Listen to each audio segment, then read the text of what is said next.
Yebefa a word of motivation Monday morning. Yewie enope announcement ebeba right after announcement no yebefa a news na yede abro every Sompa TV enji anope obeka ye ho na oni ye atu anamo efi se ade akye yahye na awotwe foforo ase na awotwe a yahye ase eye na awotwe a ade nyina mu no yede yakwan yere hye awurade mu na yede yani ato awurade so efi se eye ono awurade na obeye ye mpaya yebo nyina ne se awurade ma yakoma so ade awurade ma ye mpaya yebo awurade ma yadwene susuye enso nani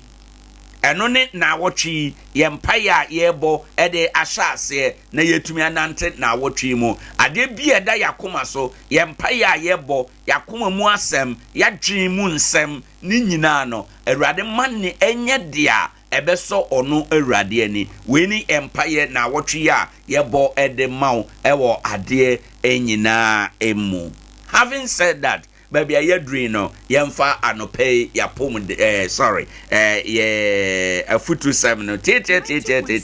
enadwo adai afutu sem ewo ho ensem a yade bie eda no ano ensem a anopa bia yade hye wunkura ne ema wutumi etu anamo na ne anopa afutu sem a yade eba no 21st clinic ene so asene se yemfa mrew enadwo adai wo matena se nkrabata dunum wo nyina eye adwuma wo Nkoranza dia Nkoranza wo mu ben children's park Presby bank no enhwe nimu ena wonom wo 0540311311 na wafre wonom ene wono akọ ayarehwe afutu sam ne say if you spend too much you will be poor. And ne anope ya futu semuno enie. If you spend too much, you will be poor. Se udisika boroswa ubeye uhieni. Anope ya futu semuno enie. Te asiye ye se sika biya wadia yade ye. Sika no ya wadia yedie ene ya wadia yade bobra. Enti se wudi sika a ewo wo ho e ma ne bo so a obeye ohiani abeba be wie na aba be hia wo obi be kasa na ande sika na ye pe no ye pe de ayeden yes unya sika eye na kwan a obefa so a spend sika no eno na obehunu anope mi kan fa pen mini se bia da ompam fa pen ni paper na ye nsesen ne emabi ubehunu se sa wo tu sika gu na eno na bema na hiawo eno na bema dabi ubetimi aka se mepa mrebi na meti sei enso ne eya me wanwa se bibia ahwere me yes bibia ahwere if you say o spend bro dia e was o spend eno nti ebema na hiawo anopai mafutuo ni se sika ba onsem a sua sadia yekura sika sua sadia yedi sika sie na sua sadia yedi sika se wan hunu sika die na udi ema ne boro so a ebehian emfanto ho ne se wo ya baba wa wo ya abrante wa afa na wo sha abrabo ase nyame aye wadom wanya dwetre 2000 na jetre 2000 no wayi mu 1800 e de akoto mobile phone wo expenditure nye ebehian wo expenditure enye 90.7 adana na me kan fanto hu bio ni se abema na branti a wo sha abrabo ase unhia empaboa mienu abrabo asase ye nhye mpaboa mienu ni a uhia ye mpaboa baako fa ko ba bia na fa ye adwuma sika na ode beto empaboa mienu miensa enan na egu demo na wuntumi nhye ne nyina so bre at the same time no e kire se wo expenditure enye ubetimi ato mpaboa baako na miensa no e ka homa ne ye nan sika no wode no aye dwetre apa adwuma bi aye adwuma no nyini emmo ho na eba amfaso ba ubetini sika no bi ato ade foforo ato mpaboa na wo pɛ no at the same time na wo dwetre nti anopai me say if you spend too much you'll be poor esikafo eni ehiafo nienti edabia esikafo ye esikafo na ehiafo ye ehiafo no anopai bra ye Facebook no so ubehu osikani eba na ho siesie eba na de ye oye ni bibia simple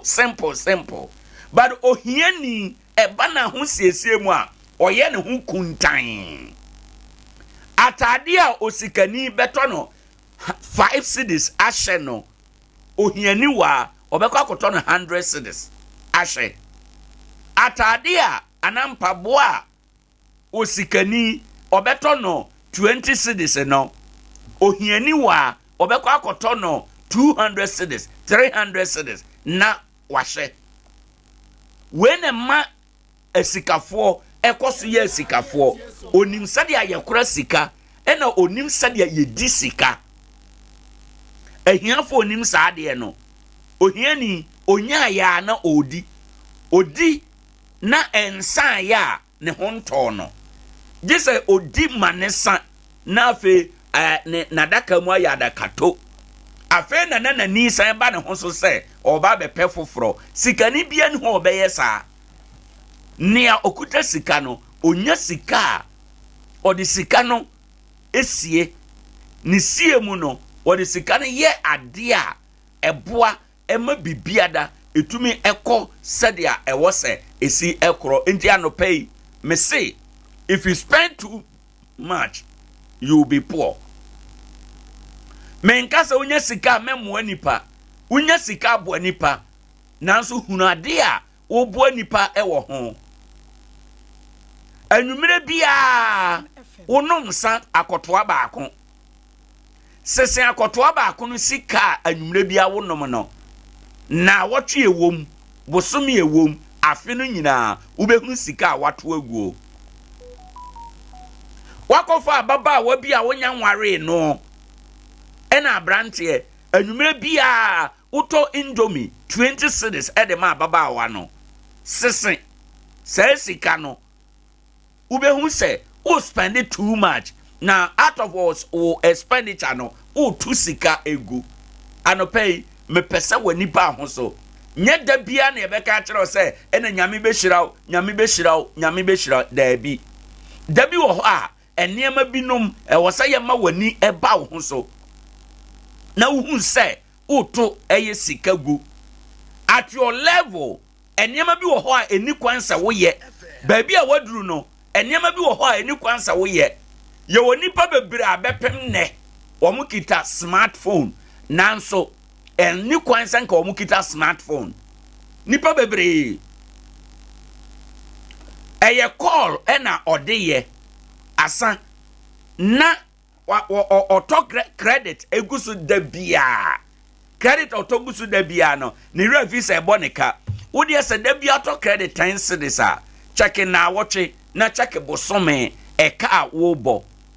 wo bra se okita yam phone ibi ena wodi ye call enko a obi fra obi edi nkomo na wadi dwuma bi eno nko a okita iPhone okita hwan phone abeba so e okita bi ono ankasa so nya adwuma osan bobisia kra na odi ato credit aguso opa yenye obi a phone na yenhwe nkrofo bisia wo mo abo e wo mo phone so o tu sika gu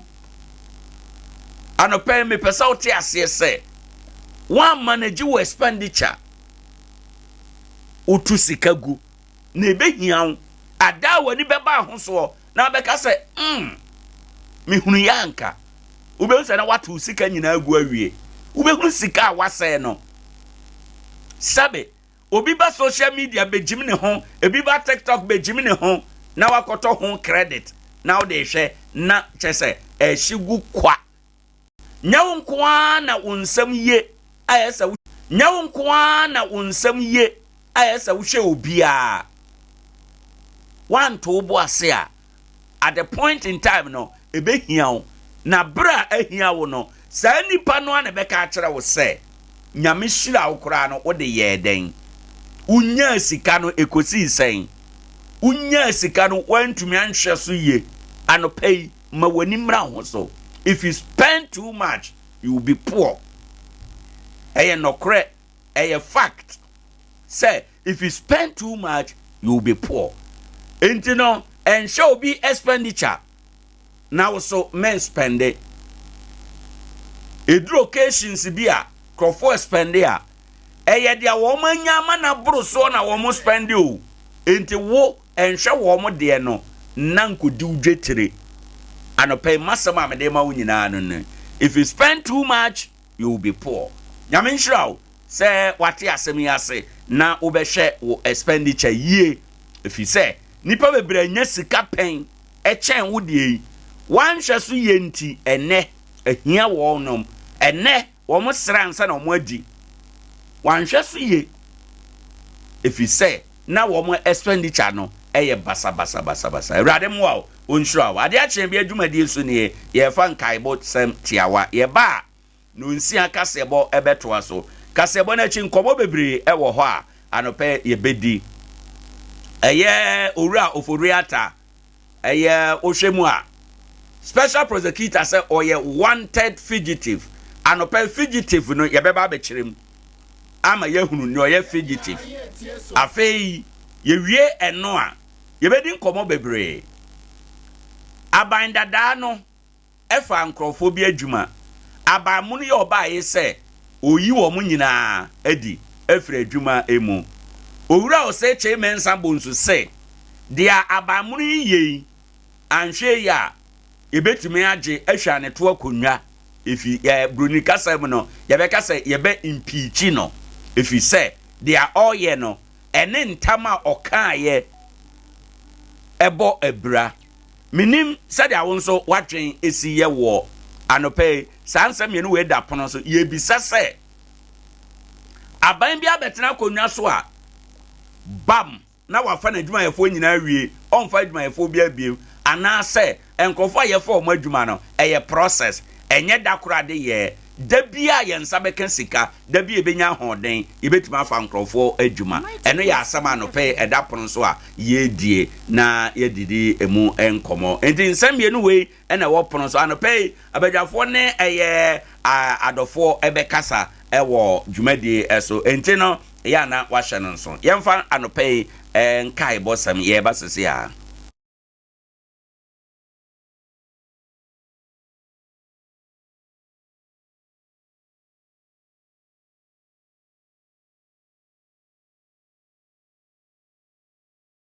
ema wakwaba akasimanso na abo anopei eye nunsia enkaibo kakra wa Adea Akye Abia so enie kaibo no de kan efri Tony Deco trend say ubesiesie ufie office ba bia ni padodo eba ho ade bia opesa yesiesie honum ede ema wo no wo drinking sport ana say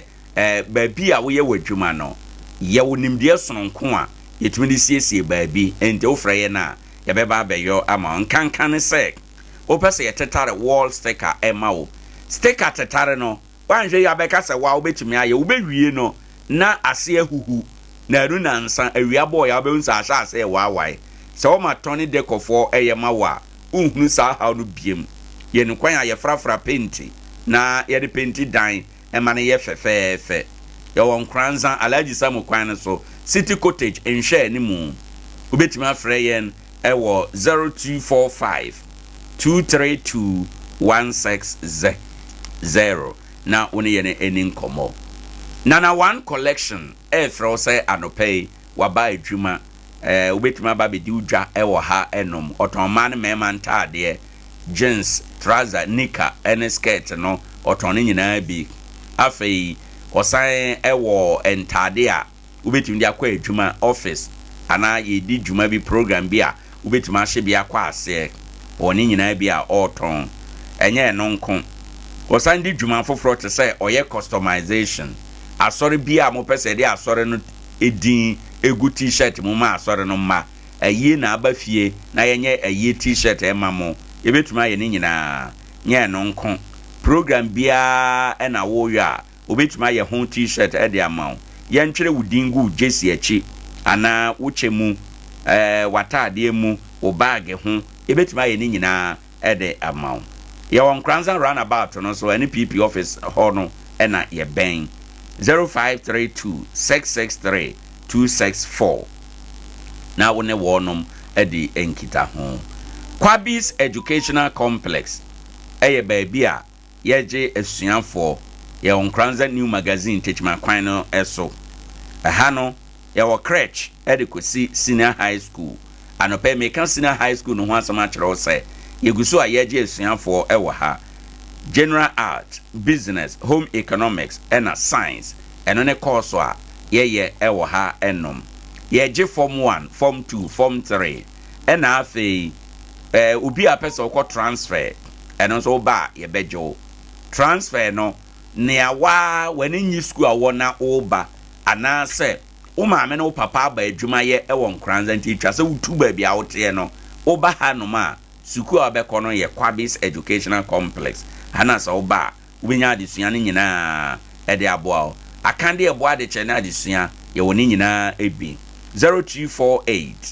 876028 na woni ye ne edi nkomo Bojibo Ventures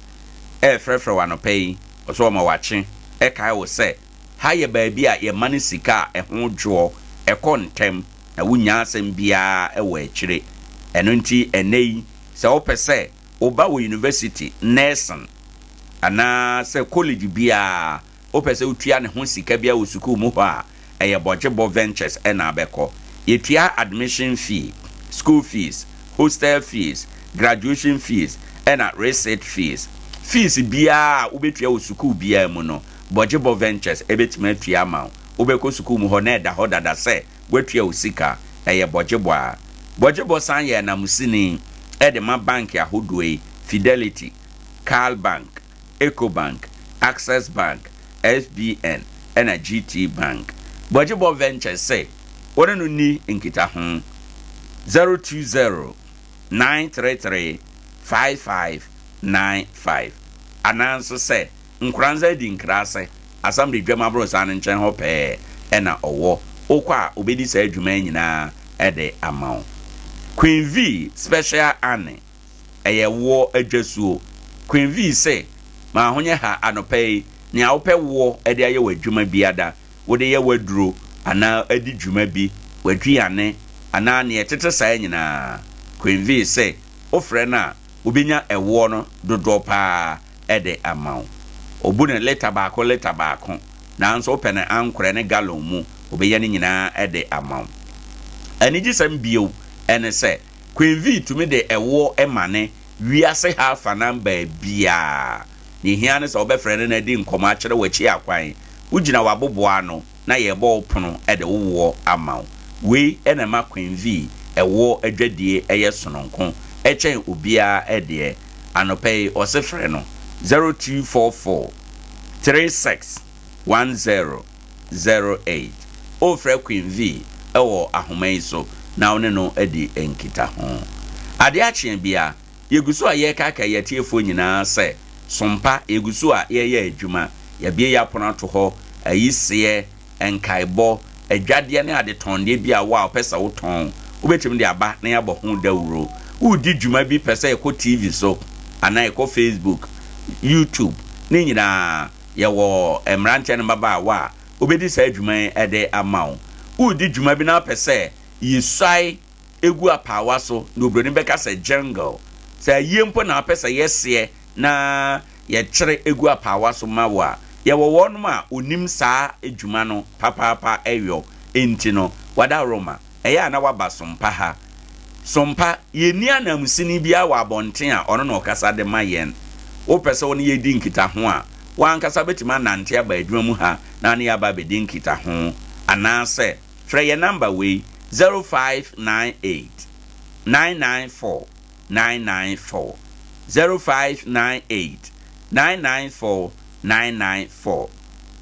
ahanko a ena se udi udwa unya no moho a wunya ene se enkaibo na ade ba ya ye ka no afidie so yi na ewo YouTube na esan ewo Facebook enti adofo na ebusuafo a nyame aya adom na wo makodi akwantuo mu no wo so tumi te wonka ekohwe ehunu dwuma a wudie nti se ye dwadie na wudie a unya no ho de bo ba akwa akum no mamie no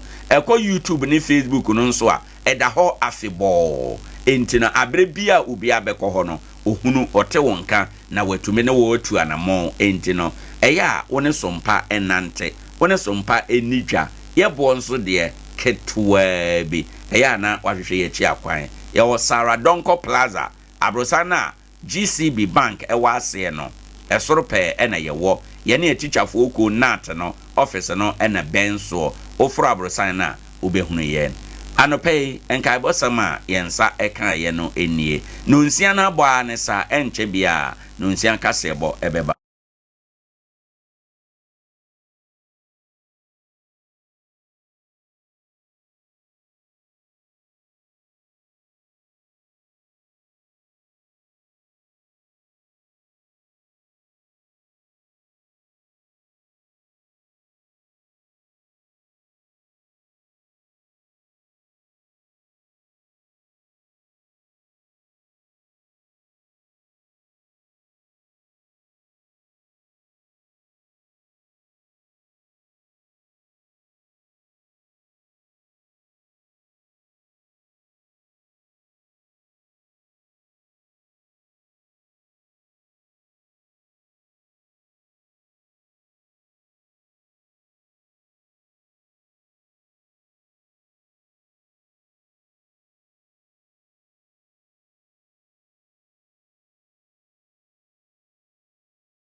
ensemu afirafofie mu nyina sentwerofo anya adagye abɔ ho ahu na wo mo abɔ ne boade abeto samufu anim eno ene nanopɛi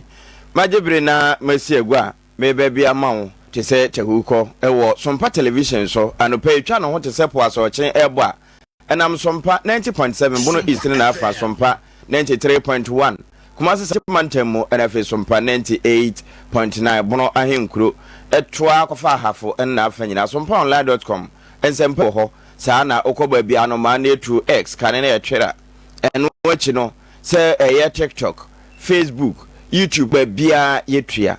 ensema no pɛ de ba bi ene se Ghana mampani John Dramani Mahama wakokasa ewa bibiman kamomu ku ase na die na ode ato mpanimfo anim efa bibiman ho no pɛ ye de honsem somwo enso ho Adagye Mahmud Bebo Baomia kane mampani abadi akire wono nso ejina Boston na nsɛm a ɔde ato dwa ɛwɔ Harvard University ɛfa kwan ɛbɛfa so ebetimi atu mpɔn ho no Dr. Degeta ɛno nso anopai yɛde somwo so afɔ hwe apɔmuden so ɛna atete bi de ama nursefoɔ sɛ preman abrabɔ ɛne amuade esu no sɛ bio ɛyɛ dɔm ɛna wɔn mo ba bɛhwɛ sɛ wuntimi a pie wumpie nso a ɛne na wɔsɛ udi mmra so we ne nuanom ɛna anopai yewura Dennis wadomasem na yewura Sante Ebo Benedict wɔde na ahwɛ ni wano nso ahwɛ akyire na de aka ɛde aso nyinaa etie ɛne eniwa hwɛ ya anopai yɛde firi Sompa television so ɛde to awo na mmom